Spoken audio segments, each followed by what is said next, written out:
어떤 재담가가 남자와 여자의 차이를 이렇게 말했습니다. 남자의 얼굴은 이력서고 여자의 얼굴은 청구서다. 남자는 필요한 물건 100원짜리를 200원에 사지만 여자는 필요 없는 물건 200원짜리를 100원에 산다. 길을 걸을 때 남자는 여자를 보고 여자도 여자를 본다. 남자는 결혼식 때 겉으로는 웃지만 속으로는 울고 있고 여자는 겉으로는 울지만 속으로는 웃고 있다. 화날 때 남자는 목소리가 최대한 내려 깔지만 여자는 목소리를 최대한 높인다. 실연당하면 남자는 술로 있고 여자는 수다로 있는다. 남자는 지쳐서 결혼하고 여자는 호기심으로 결혼한다. 맞는 말인지 틀린 말인지 잘 모르겠습니다만은 요즘 소위 요즘 트렌드가 아름다운 남자, 강한 여자가 이 시대의 또 트렌드로 되어 있습니다.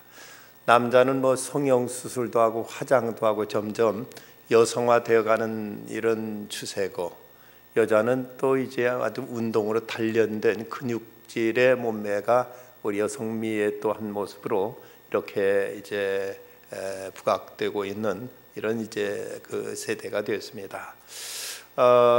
전통적인 남녀의 어떤 그 이미지가 점차 바뀌고 있는데, 남자나 여자나 모두 다 양성의 어떤 기질은 다 가지고 있다고 합니다. 그런데 남성의 66.7%, 여성의 57.3%가 양성형으로 분류되고 있는 걸 보면 점점 남자나 여자의 차이가 많이 이제 없어져가는 이런 그 시대가, 이런 세태로 이제 세상이 바뀌어지고 있습니다. 요즘은 미스터 뷰티 그리고 미즈 스트롱, 남자는 아름답고 여자는 강한, 이런 모습으로 점점 이제 사람들의 성향이 이렇게 바꿔져 가고 있고, 여성이 경제적인 능력이 있으면 남성이 가정에서 일을 할 수 있다는 것이 요즘 젊은이들의, 많은 남자 젊은이들의 또 생각이기도 한다고 합니다. 시사 문제를 많이 하는 것이 여성의 매력으로 되어 있고, 여성의 가냘픈 몸매보다는 운동으로 다져진 몸매를 선호하기도 한다고 합니다. 여자도 갑자기 힘이 센 것을 좋다고 하는데, 그 여자들도 운전도 차도 이제 때로는 이제 그 되게 큰 차들, SUV라든지 이런 차들을 거침없이 모는 사람들도 늘어가고 있는데, 여성들이 강해진다고 하지만 사실은 원래 여성이 강하다고 합니다. 남자보다 더 강한데, 여자가 오래 사는 이유가 강심장을 가지고 있기 때문이랍니다. 여자는 70세가 되어도 20세 못지않은 심장을 가지고 있다고 합니다. 심장의 그 펌프질은 남성은 70세가 되면 20세보다 20 내지 25% 떨어지는 반면, 여성은 70세가 돼도 그 심장의 펌프질이 젊었을 때와 별반 차이가 없다고 합니다. 여성들이 벌레를 보면 무서워하는 것도 내숭이 많고, 괜히 여자니까 무서워해야 된다는 심리적인 작용이 작용한다고 하는데, 남자들 앞에서는 어마어마하고 이제 무서워하다가도 없으면 에이구 하고는 발로 싹 밟아버리기도 하는 그런 모습도 있다고 하는데 잘 모르겠습니다. 스펄전은 경건한 여성은 남편에게는 사라가 되고 동료들에게는 마르다가 되며 주님의 말씀에는 마리아가 되는 여성이라고 이런 말을 하기도 했습니다. 잠언서 14장에 보면 무릇 지혜로운 여인은 그 집을 세우되 미련한 여인은 자기 손으로 그것을 허느니라고, 이렇게 또 여성으로서 그 지혜가 얼마나 중요한가에 대해서도 성경은 말씀하고 있습니다. 교회에서 보면 대체로 여성들의 신앙이 좋습니다. 열심도 있고 적극적이고, 그리고 섬기기도 잘하고, 이제 부흥사 아니면 또 이제 다른 데 교회 가 집회들 많이 인도하시는 분들의 얘기를 들어보면 남선교에서 주최하는 집회나 헌신 예배 가면 차 한 잔 얻어먹기도 힘들고, 여전도에서 주최하는 헌신 예배를 가면은 대접이 그처럼 풍성할 수가 없다고 이런 얘기를, 뭐 실제 가보면 그런 경우, 저도 종종 가보면 그런 이제 경험을 할 때가 많은데, 이런 모습 속에도 여성들의 그 특유의 어떤 섬김과 배려와 또 봉사정신, 이런 것이 남자들이 따르지 못하는 경우들이 많습니다. 교회 가운데서 가장 아름다운 교회, 가장 모범적인 교회 중에 하나가 빌립보 교회입니다.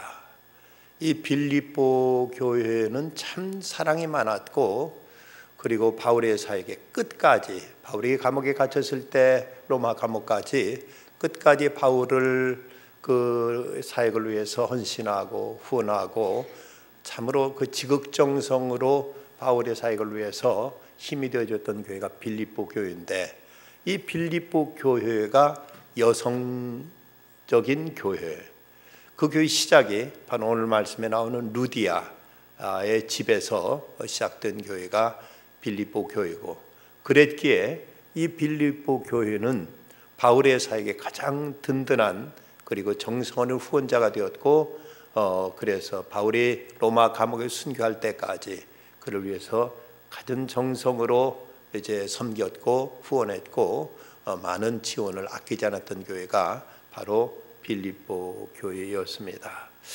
바울이 감옥에 갇혔을 때 그 교회에, 빌립보 교회의 젊은 목회자인 에바브로디도를 보내서, 그래서 바울의 곁에서 바울을 이제 옥바라지 하도록까지 이렇게 정성을 다했던 교회가 바로 빌립보 교회인데, 그것이 바로 여성적인 특성,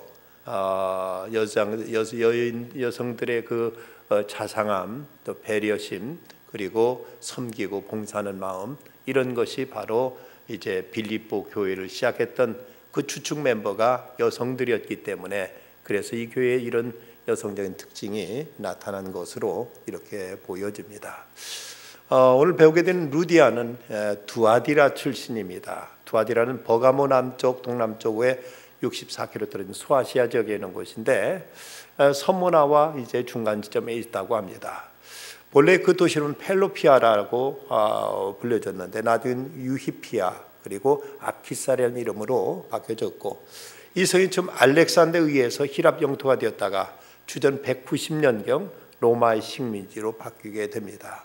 이곳은 태양 신전, 아폴로 신전이 있었고, 또 아데미 신전, 또 산바다 신전 등이 있었고, 직조, 염색, 피업, 도기업 등으로 성행해서 이곳이 산업이 발달했습니다. 그리고 이곳에서 이제 염색업이 특히 발달했고, 이곳에서 물들여 가지고 옷감을 이제 세계로 팔고 다니는 이런 이제 사업가들이 많았는데, 그 중에서도 여성들까지도 외국가에 나가서 이제 물건을 팔고 하는 여성 그 사업가들이 이제 있었는데, 그 중에 하나가 바로 오늘 배우게 되는 루디아라는 여성입니다. 그는 원래 두아디라 출신으로서 일찌감치 해외에 이제 진출해 가지고 이제 그 빌립보에 가서, 그러니까 소아시아 지역에서 저 유럽까지 건너가 가지고 그곳에서 이제 사업을 했던 사람이었음을 우리는 말씀을 통해 알 수 있습니다. 루디아라고 되어 있는데, 루디아라는 말은 원래 고유명사가 아니고 하나의 형용사라고 합니다. 그래서 이 루디아라는 말의 뜻은 룻 출신이라는 이런 뜻을 가진 이 명칭으로서, 그냥 우리말로 하면 어디 수원댁, 개성댁, 어디 대전댁 하는 이제 이런 의미로의 이제 호칭이라는 것이죠. 그래서 그녀의 본명은 어쩌면은 그녀의 본명은 유오디아나 아니면 순두개였을 것이라고 성서학자들은 이렇게 추측하고 있습니다. 사도 바울이 소아시아 지역에서 복음을 전하다가 왠지 자꾸 복음이 막히게 되지요. 그가 어떻게 하든 모든 것이 자꾸 이제 일이 안 되고 막히고 하다, 왜 그런가 하고 기도하던 중에 환상 중에 저 마게도니아 사람이 환상에 나타나서 건너와서 우리를 도우라 하는 이 환상을 보고 그가 이제 유럽으로 발걸음을 옮기게 되죠.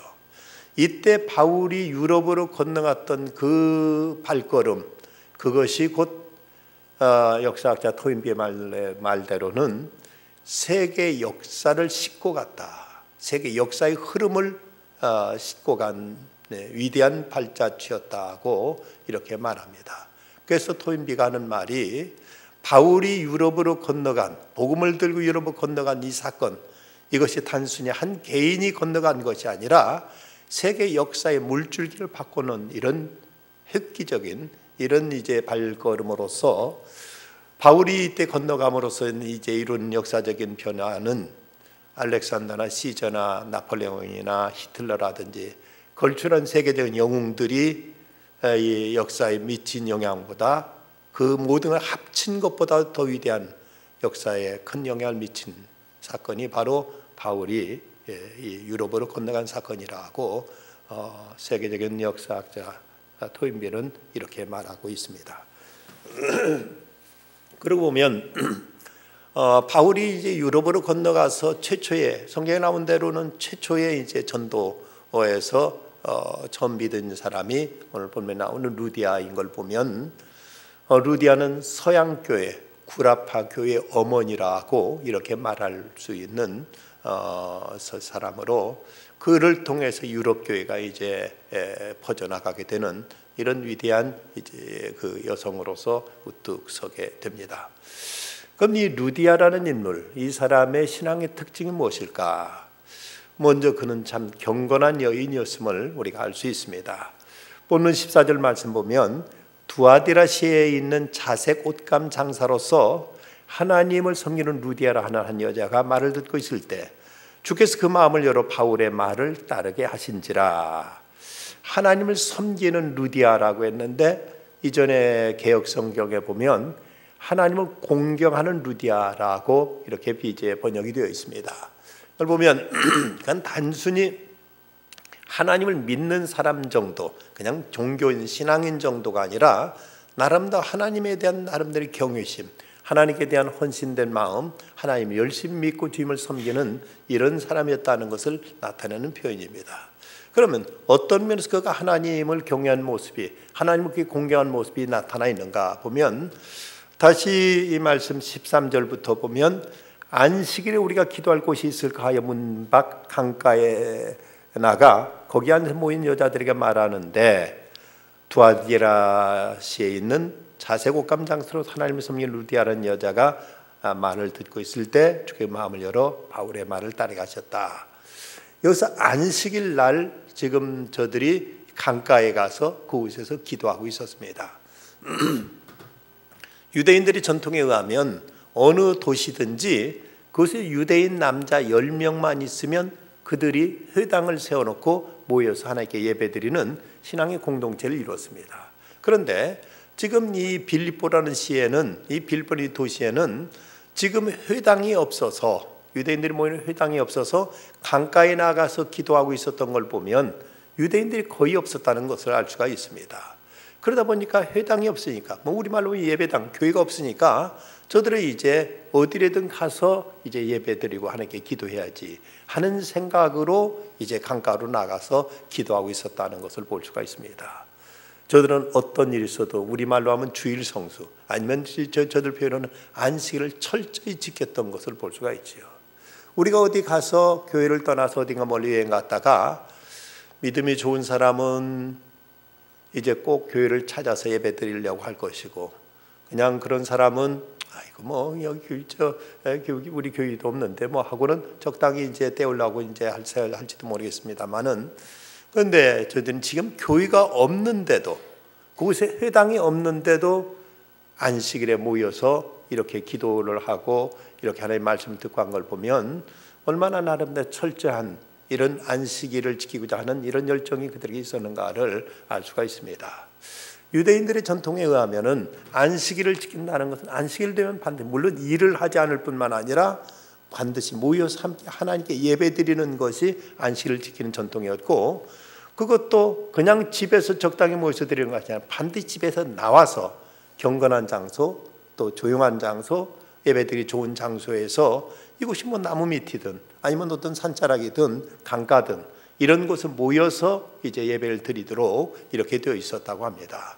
그러니까 집에서 그냥 거기서 주물거리다가 거기서 잠깐 말씀 한번 보고 잠깐 기도하고 끝나서는 안식일 제대로 지키는 것이 아니고 반드시 집에서 나와서 이제 좋은 예배하기 좋은 장소에서 모여서 예배할 때 그것이 안식일 지키는 것이라고 이렇게 유대인들은 이렇게 간주했다는 것입니다.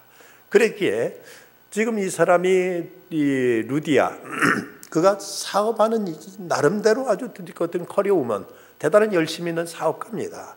그리고 멀리 저 소아시아에서 지금 유럽까지 건너와서 사업을 하고 있으면 대단히 그는 어떤 스케일도 있고 여러 가지 이제 바쁘고 또 사업도 그가 나름대로 열심히 했을 터인데 그럼에도 불구하고 안식일 되니까 모든 건 다 올스톱하고 그리고 하나님 앞에 나가서 예배드렸던 이 모습을 보면 얼마나 그 나름대로 신앙에 쳤던 철저함이 있었고 투철함이 있었는가를 알 수가 있습니다.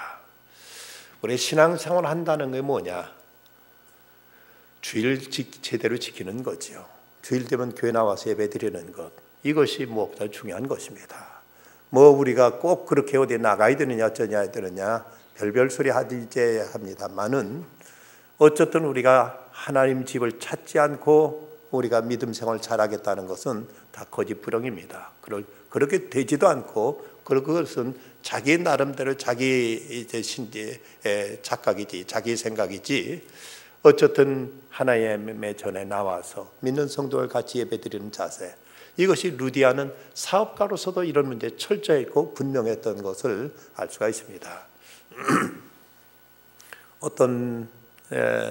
얼마 전에 어떤 분을 만났는데 영감님이 교회를 안 나오시는데 이제는 교회 열심히 나오시던 분인데 교회 다니는 뭐들도 다 술 마시고 담배 피고 뭐하고 하는 그 꼴보기사 나간다는 얘기를 하시면서 그분 교회에 대해서 많이 잘 아는 분이라서 그런다고 하길래 제가 한마디 덧붙이를 교회에 대해 좀 더 잘하시면 안 그러실 텐데요 라고 제가 한마디를 했습니다. 정말 교회에 대해 제대로 안다면 교회에 있는 사람이 어쩌다고 해서 교회를 안 나갈 수 있는 집인가? 교회가 어떤 곳입니까? 하나님 아버지 집이지요. 비록 거기에 있는 사람 중에서는 때로는 성실치 못하고 여러 가지 이제 어떤 온전치 못한 사람들도 있겠지만 하나님 아버지께 나가는 것이지 사람이 어떻다고 해서 그것 때문에 나가고 안 나가고 한다면 그 자체가 교회를 모르는 소치지요. 진정 교회를 알고 하나님을 알고 신앙을 안다면 이것을 누가 어쩌고 저쩌고가 문제될 것도 없고 어떤 일이 있어도 우리는 하나님 집에 나가서 그분께 예배하고 그분께 우리들이 정성을 드리는 것 이것이 신앙인의 자세지 교회를 떠나서 무슨 자기 믿음이 이러쿵저러쿵 얘기할 만한 그런 이제 어떤 이유를 어떻게 내세울 수가 있겠습니까? 여기서 루디아는 안식일이 되자 그는 회당도 없는 곳 그런 도시에서 이제 믿는 사람들끼리 모여서 강가에서 예배하며 기도하는 모습을 보이고 있습니다. 그런가 하면 그는 또 기도하는 사람이었습니다. 그가 그곳에서 모여서 기도하던 중에 바울을 만나게 된 것이죠. 그런데 바울이 저 소아시아에서 복음을 전하다가 자꾸 이제 길이 막히게 됐을 때 그때 그가 기도하던 중에 환상을 보고 마게도니아 사람이 그에게 나타나서 건너와 우리를 도우라 하는 이런 환상을 봅니다. 그때 바울에게 건너와 우리를 도우라고 한 사람이 누굴까? 어쩌면 루디아일지도 모릅니다. 루디아가 그렇게 기도하던 중에 그를 통해서 하나님께서 이 빌립보 성에 교회를 세우게 하기 위해서 거기도 복음의 전진기를 삼기 위해서 하나님께 그로 기도하게 하셨고 그의 기도가 이제 바울에게 환상 중에 나타나서 건너와 우리를 도와달라 하는 이런 모습으로 바울에게 비춰진 것이 아니겠는가 하고 성사학자들 가운데 이렇게 해석하는 사람들이 있습니다. 어쩌면 그럴 수 있었으라 봅니다. 그가 안식일날 모여서 간절히 기도하던 중에 그때 이제 바울을 만나게 되었고 그래서 드디어 그곳에 교회가 세워지는 이런 놀라운 역사가 나타나게 된 것이죠. 뿐만 아니라 그녀는 말씀을 듣는 모습이 또 나타납니다. 14절 말씀 다시 보면 루디아 씨는 자색 옷감 장사로서 하나님을 섬기는 루디아라 하는 한 여자가 말을 듣고 있을 때 주께서 그 마음을 열어 바울의 말을 따르게 하신지라. 이제 기도하던 중에 바울을 만났고 바울이 그들에게 말씀을 전하자 주께서 그 마음을 열어 바울의 말을 따르게 하신지라. 그는 바울을 통해 하나님 말씀을 들었고, 그래서 이전까지는 그냥 하나님만 알고 하나님 믿던 그가 바울을 통해서 그리스도를 이제 그리스도의 복음을 듣게 되었고, 그리스도를 알게 되었고, 그리스도를 믿게 되는, 그래서 이제 유럽교회 최초의 그리스도인이 되는 이런 새로운 역사가 그에게 나타났던 것입니다. 주께서 그 여인의 마음을 열어 바울의 말에 귀담아 듣게 하시니, 여기서 신앙의 역사가 나타나게 된 것이죠.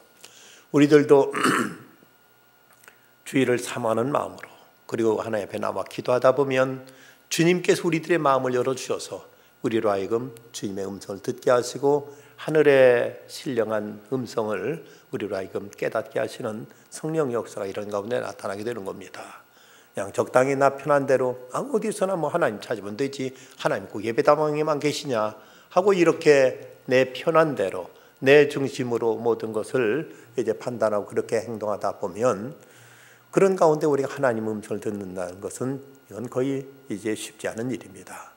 우리가 하나님 앞에 직접 나가서, 교회에 나가서 하나님께 기도하는 중에 이럴 때 하나님은 우리에게 친히 말씀하시고 우리 마음을 열어서 하늘의 신령한 신비한 음성을 듣게 하셔서 하나님 뜻을 헤아리고, 그래서 주님을 알게 되고 주님을 더욱 깊이 믿게 되는 이런 신앙의 역사가 나타나게 되는 것입니다. 그런가 하면 이 루디아는 이제 적극적인 여성 지도자였습니다. 15절 말씀 보면 그와 그 집이 다 세례를 받고 우리에게 청하여 이르되 만일 나를 주 믿는 자로 알거든 내 집에 들어와 유하라 하고 강건하여 머물게 하니라. 강가에서 만난 바울 일행을 자기 집에 초청해 대접한 것을 보면 그 참 적극적인 여성이었다는 것을 알 수 있습니다. 그런데 본문에 보면 그가 예수 믿자마자 그와 그 집이 다 세례를 받고, 그와 그 집이 다 세례를 받았다. 그 자신이 그때 이제 바울로부터 하나님의 말씀 들었을 때 이제 예수를 믿는 것이 이것이 바른 신앙이구나 하고 생각하고 자기 자신이 이제 세례를 받았다는 것은 너무 이제 당연히 그럴 수 있습니다. 그런데 자신이 세례를 받았을 뿐만 아니라 그와 그 집이 다 세례를 받았다고 이렇게 말씀하고 있는 걸 보면 그가 얼마나 가정에서도 지도적인, 온 가족에게 어떤 신뢰받는 영향력 있는 여성이었는가를 알 수가 있습니다. 그의 남편도 그의 자녀들도 어쩌면 그 집의 하인들도 그가 예수 믿음으로 말미암아 온 집안이 그와 더불어 세례를 받게 된 이 모습 속에서 그가 평상시에 가족들에게 얼마나 신뢰받았고 얼마나 그의 모든 언행이 다 사람들에게 영향력이 있었는가를 알 수 있는 대목입니다. 가족들 중에서는 이제 우리 세례 받자, 우리 집도 이제 제대로 믿고 세례 받자 했을 때 이거 받으려고 얼마나 받으세요 하고 이렇게 저렇게 불평하고 여기에 대해서 어떤 거부감을 나타내는 자녀들 있었을지 모르고, 아니면 그거 꼭 받아야 되는 거예요, 그거 안 해도 되잖아요, 마음으로 믿으면 되는 거 아닙니까 하고 이런저런 말을 이제 내세웠을지도 모릅니다. 그러나 그는 그러면서 제대로 믿으려면 제대로 믿어야 돼. 다 이제 우리 집안은 다 세례 받고 이제 제대로 이제 온 가족 다 하나님 섬기는 가정이야 하고 딱 선을 그어서 얘기했을 때 온 가족이 다 그의 말을 듣고 함께 이제 믿음의 생활하는 걸 보면 얼마나 그녀가 신실한 사람으로서 온 가족들로부터 신뢰받고 사람들로부터 그는 이제 존중형을 받는 사람이었는가를 여실히 알 수 있는 대목입니다. 옛날 백부장 고넬료도 역시 그러했지요. 베드로를 정에다가 말씀을 듣고는 그와 온 집안이 다 베드로 앞에 모였고, 그리고는 이제 그 온 집안이 다 세례를 받고 크게 기뻐했다고 성경에 기록되어 있습니다. 내가 오늘부터 예수 믿으니까 당신들 지금부터 예수 믿읍시다. 그리고 그리스도를 세례 받는 거요 하고 이랬을 때 온 집안이 거기에 대해 전혀 거역하지 않고 거기에 대해서 이런저런 다른 이유 없이 온 가족이 함께 이 신앙으로 이제 한 믿음으로 가정에 서게 된 걸 보면 얼마나 이제 이 지도자로서 또 사람들에게 영향력 있는 사람으로서 처신해 왔는가를 알 수 있습니다. 적극적인 이런 지도자였던 것을 우리가 알 수 있는 거죠. 어느 교회에서 어떤 집사님이 자기도 교회가 건축하고 있었는데 자기도 헌금을 좀 하고 싶은데 자기가 지금 뭐 그게 집에 그런 여유가 없고 자기도 뭔가 돈을 좀 벌고 싶은데 어떻게 할지 모르겠다고 그런데 돈 벌을 수 있는 방법도 없다고 저면 좋겠냐고 목사님께 와서 이제 상의를 했습니다. 그랬더니 당신이 할 수 있는 게 뭐냐 했더니 학교 다닐 때 교직 과목을 이수해가지고 교사 자격증은 있습니다. 근데 제가 성격이 너무나 소극적이고 내성적이라서 누구 앞에 서서 뭘 가르치고 하는 걸 제가 못합니다 하고 이렇게 말하더랍니다. 목사님이 그 얘기를 듣더니 그러면은 내가 시키는 대로 한번 해봐라.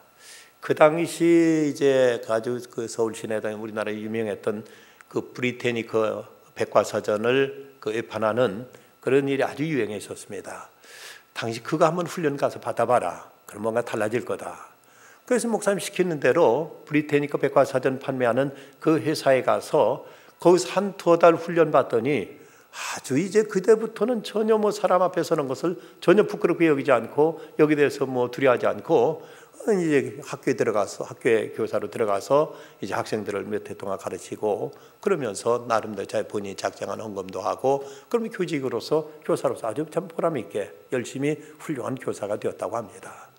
우리 신앙생활 속에 때로는 이런 적극성도 필요합니다. 우리가 그 누구한테 전도한다는 것도 이것도 그렇게 간단한 일은 아니지 않습니까? 전혀 난 모르는 사람한테 예수 믿으라고 한다는 것 이것이 그렇게 쉽게 입이 잘 터져 나오지 않지만 그런데 그런 이제 외판하는 세일하는 사람들 보면 전혀 난 모르는 집에도 찾아가서 초인종 누르고 가서 그렇게 이제 막 그 전혀 거리낌 없이 물건 팔고 하는 모습 보면 그들은 자기 어떤 이익을 위해서 물건 파는 일에도 그렇게 적극성이 있는데 우리가 이 생명의 도 그리스도를 전하는 일에 있어서 그렇게 우리가 주먹거리고 이것을 잘하지 못한다는 이것을 두려워한다는 것은 뭔가 이제 우리들의 믿음이 부족하기 때문이죠. 이 루디아 그는 적극적인 여성으로서 사업에도 근데 이제 열심히 뛰어들어서 이제 이걸 했을 뿐만 아니라 온 가족 그리고 나중에는 교회를 이제 설립하면서 교회 지도자로서 이렇게 적극 나서 일하는 모습 보면 그는 성격도 대단히 활발했고 그리고 어떤 리더십을 가지고 많은 사람들에게 영향력을 미치는 이런 사람이었던 것을 알 수가 있습니다. 뿐만 아니라 그녀는 매우 헌신적인 여인이었습니다. 본문에 보면 15절 말씀 다시 보면 그와 그 집이 다 세례를 받고 우리에게 청하여 이르되 만일 나를 주 믿는 자로 알거든 내 집에 들어와 유하라 하고 강권하여 머물게 아니라 하고 말씀하고 있습니다. 자, 어쨌든 뭐 서양이든 동양이든 간에 남녀는 유별한 법입니다. 분명히 루디아는 자기 가족들이 있고 자기 하나의 이제 가족의 일원으로서 한 남편의 아내요 자녀들의 어머니일 것입니다. 그런데 바울에게 우리 집 와서 우리 집에 거하십시오 하고 이렇게 얘기합니다. 바울이 아마 거절했던 모양이에요. 안 됩니다. 제가 그 당신 집에 그렇게 당신도 가족이 있고 다 가정 살림이 있는데 제가 당신 집에 가서 그렇게 생활할 수 있습니까? 그럴 수 없습니다 하고 아마도 바울이 거절했던 것 같습니다. 그랬더니 이 루디아가 말하는 걸 보면 나를 주 믿는 자로 알거든 내 집에 들어와 유하라 하고 아주 분명하게 이렇게 얘기를 합니다. 그것이 무슨 상관이냐? 우리가 주 믿는 주 안에 단 형제요. 주 안에서는 다 우리가 하나님을 경외하는 입장에서 이런저런 오해의 소지 같은 거 있을 필요 없지 않느냐? 우리가 하나님 앞에서 하나님의 이 사역을 위해서라면은 우리가 이제 어떤 사사로운 감정 같은 게 매일 필요 없고 이걸 가지고 굳이 뭐 다르게 오해하거나 이것을 이상하게 생각할 이유도 없지 않느냐? 나를 주 믿는 자로 알거든 내 집에 들어와 유하라 하고 강권하여 머물게 아니라고 이렇게 말씀하고 있습니다. 그렇게 해서 바울이 이 루디아의 집에서 여기서 이제 교회가 태어나게 되는 거예요. 교회가 생기게 되는 거지요.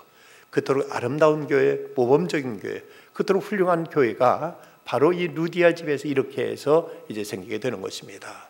루디아도 자기 가정의 입장이 있고 여러 가지 또 다른 사람이 이제 들어오면 여러 가지 불편한 점도 많고 이렇게 번거롭고 여러 가지 신경 쓸 것도 많을 텐데 그는 자기가 믿는 바에 정직했고 자기가 이제 이 그리스도를 믿는 것 이것이 우리에게 구원과 생명을 주는 바른 토라면 이런 것점은 충분히 이것은 감수해야 되고 이런 문제에서는 초월해야 되고 이런 문제에 있어서는 얽매이지 말아야 되지 않느냐 이런 생각까지 오히려 남자보다 더 담대하게 이런 문제에서 더 선명하게 전혀 여기에 대해서 어떤 오해하고 말 것도 없이 나를 주 믿는 자로 알거든 우리 집에 와라 이래서 이제 강권하여서 바울을 자기 집으로 청해서 그래서 그 집에서 교회가 시작되게 되었던 것입니다. 바울이 빌립보 교회를 창설할 때 루디아에 이런 협조가 없었다면은 이 교회는 설 수가 없었을 것입니다. 그리고 유럽 선교는 이것은 거의 불가능하게 되고 말았을 것입니다. 그러나 첫 단추가 이렇게 아름답게 이렇게 이제 참으로 경건하게 믿음으로 이렇게 시작되니까 이 빌립보 교회가 아름답게 성장하게 되었고 이를 통해서 유럽 선교가 놀랍게 들불처럼 번져나갈 수가 있게 되었습니다. 이런 모습에 대해서 바울은 빌립보서 4장 3절에서 복음에 나와 함께 힘쓰던 저 부녀를 돕고 복음에 나와 함께 힘쓰던 저 부녀들을 돕고라고 표현한 걸 보면 바울의 이제 이 빌립보 교회 사역에 얼마나 이들 여성들이 힘껏 돕고 같이 활발하게 사역했던가 하는 것을 알 수가 있습니다. 이런 모습에서 빌립보 교회는 교역자 대접과 전도하는 일에 있어서 아주 탁월한 이런 열성이 있었고 여기에 대해서 모범적인 이런 모습을 보이고 있습니다. 루디아는 바울과 함께 그 동료들을 그녀의 집을 개방하고 그들의 필요에 부족함이 없도록 채워주었습니다. 그녀의 관대함은 바울의 선교 사역을 지원하도록 교회에 동기를 부여하는 본보기가 되었음을 바울은 빌립보서 4장에서 이렇게 말하고 있습니다. 빌립보서 4장 14절부터 16절까지 말씀 보면 그러나 너희가 내 괴로움에 함께 참여하시니 잘하였도다. 빌립보 사람들아 너희도 알거니와 복음의 시초에 내가 마게도냐를 떠날 때 주고받는 내 일에 참여한 교회가 너희 외에 아무도 없었느니라. 데살로니가에 있을 때도 너희가 한 번뿐 아니라 두 번이나 나의 쓸 것을 보내었도다 하면서 이 빌립보 교회 정성에 대해서 그토록 바울은 감사하고 그 고마움을 잊지 못하고 있는 것입니다. 바울이 감옥에 갇혔을 때는 이제 감옥까지 사람을 보내서 그를 옥바르지 하면서 그곳에서 이제 또 복음의 사역이 막히지 않고 계속되도록 끝까지 후원했던 교회가 바로 빌립보 교회였습니다. 아놀드 토인비의 주장에 하면 사도 바울은 알렉산더, 시저, 나폴레옹, 히틀러 등 역사에 나타난 어떤 영웅 호걸들이 끼친 영향보다도 그의 한 사람의 영향이 훨씬 더 컸다고 말하면서 그러면서 이제 그럴 수 있었던 것, 그 이유가 뭔가 이 사도 바울의 사역에 배우는 많은 유명 무명의 동역자들이 있었기 때문이라고 말합니다. 두기고, 오네시모, 아리스타고, 바나바, 마가, 유스도, 에바브로 등과 그 믿음의 디모데, 디도 또는 브리스길라와 아굴라 부부, 빌레몬 등 그 이름 다 열거할 수 없는 이제 그의 사역을 위해서 함께 적극 돕고 같이 협력한 동역자들이 있었기에 바울은 그토록 위대한 일을 이룰 수가 있었습니다. 그 가운데서도 바울의 사역의 끝까지 헌신한 빌립보 교회가 있었고 그 빌립보 교회는 바로 이 루디아라는 이 위대한 여성이 있어서 이 바울의 사역이 세계를 변화시키는 이런 엄청난 일을 이룰 수가 있었습니다. 여러분 알버트 슈바이처라면 모르는 분들이 없을 것입니다.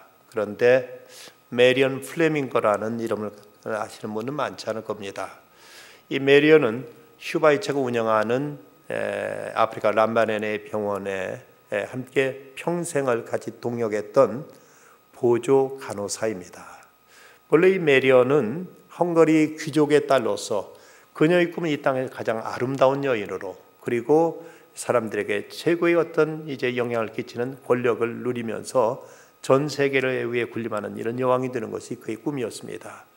그녀의 꿈이 어느 정도 성공해가지고 헐리우드의 영화 감독과 결혼해서 사람들의 명성과 또 사람들의 관심과 그리고 많은 이제 재물을 그는 거머쥘 수 있었습니다. 근데 그 결혼 불행하게도 몇 년 못 가서 이혼으로 파탄나게 됩니다. 그래도 그녀에는 그 많은 재산이 원래 가지고 있었기 때문에 파리로 돌아가서 파리에서 사교계의 여왕으로 그런 또 군림하면서 많은 사람들의 각광을 받게 됩니다. 그런데 어느 날 친구 손에 이끌려 가지고 슈바이처 박사의 그 강연을 듣게 되는데, 그 강연의 마지막 한마디에서 지금까지 자기가 세상에서 가장 사람들부터 각광받는 어떤 스타로서의 그 삶, 사람들을 위해 군림하는 여왕과 같은 이런 화려한 생활에 대한 자기 인생 철학이 완전히 송두리째 바뀌게 되고 맙니다. 그 강연에서 그게 충격적으로 도전되었던 말은 슈바이처의 이런 말이었습니다. 결국 우리의 삶은 마지막 이 한마디 질문 앞에 어떻게 대답하느냐에 달려 있습니다.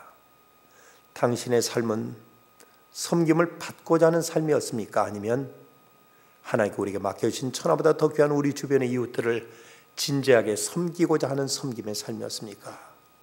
이것으로 여러분의 삶의 질은 결정됩니다. 그 말이 그에게 큰 충격으로 와닿게 됩니다.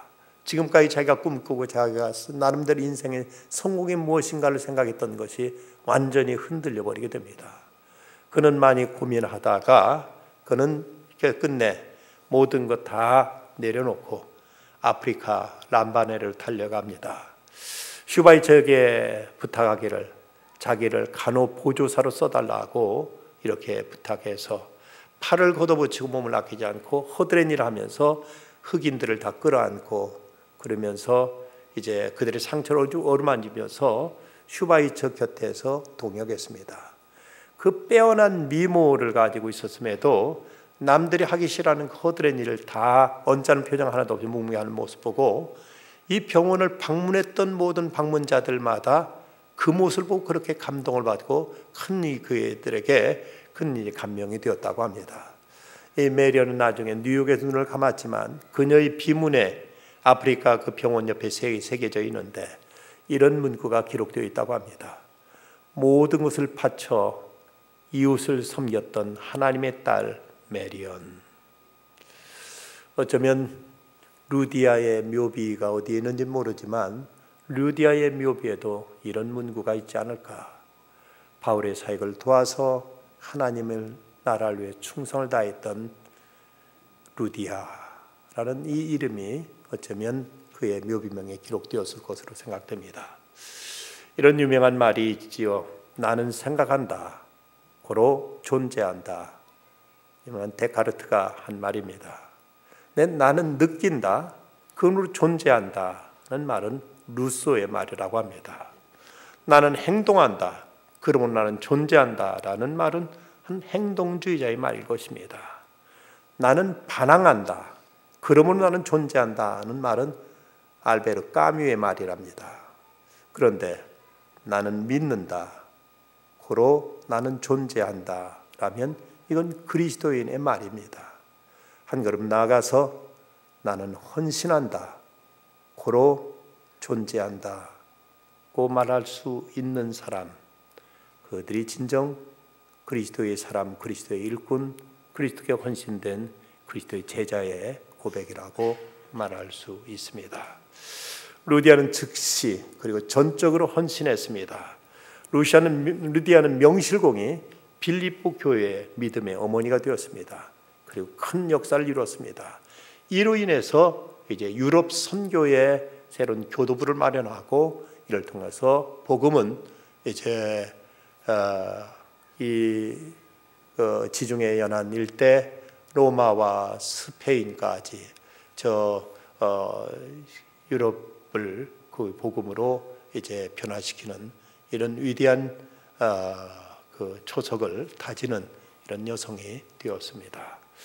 루디아는 구도자였습니다.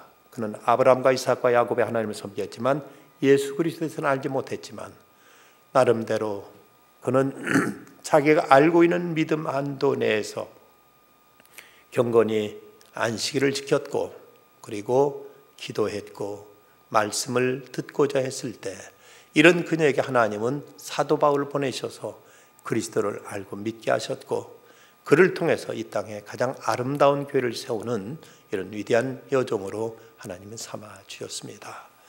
오늘 우리들도 주님을 믿는 믿음이 어떻게 표현되어야 될 것인가? 구체적으로 우리에게 허락하신 제단 앞에 성실히 나와서 하나님께 예배하면서 늘 우리가 깨어서 기도하고 하나님께서 우리에게 주시는 말씀 한 말씀 한 말씀에 순종해 나가는 중에 우리 또한 하늘의 음성이 우리 심령에 와닿게 되고 그 말씀에 의해서 우리의 삶의 방향과 가치관이 바뀌어질 때 우리를 통해서도 하나님은 이 시대 속에 위대한 역사를 이루실 것입니다.